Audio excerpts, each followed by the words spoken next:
বাংলাদেশের ক্ষমতাচ্যুত সাবেক প্রধানমন্ত্রী শেখ হাসিনাকে দেওয়া সম্মানসূচক ডক্টরেট ডিগ্রি বাতিলের কথা ভাবছে অস্ট্রেলিয়ার একটি শীর্ষস্থানীয় বিশ্ববিদ্যালয়।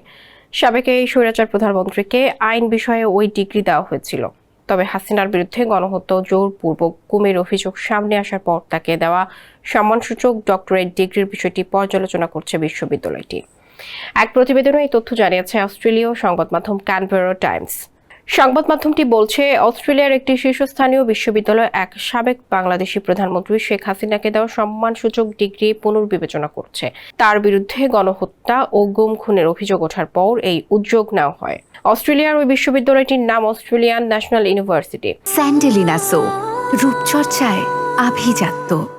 বিশ্ববিদ্যালয়টির সম্মাননা প্রদান কমিটি শেখ হাসিনাকে 1999 সালে দেওয়া সম্মানসূচক আইন ডিগ্রি বাতিলের বিষয়টি খতিয়ে দেখছে। যদিও চূড়ান্ত কোনো সিদ্ধান্ত নেওয়া হয়নি এখনো। তবে প্রথমে বিশ্ববিদ্যালয়টি তাদের ডিগ্রি প্রত্যাহারের পুরো প্রক্রিয়াটি পর্যালোচনা করতে চায়। ক্যানবেরা টাইমস শেখ হাসিনার ডক্টরেট ডিগ্রি বাতিলের বিষয়টি খতিয়ে দেখার এই খবর এমন এক সময় সামনে এলো যখন বাংলাদেশের দুর্নীতি দমন কমিশন তার বিরুদ্ধে ক্ষমতার অপব্যবহারের অভিযোগে গ্রেপ্তারি পরোয়ানা জারি করেছে।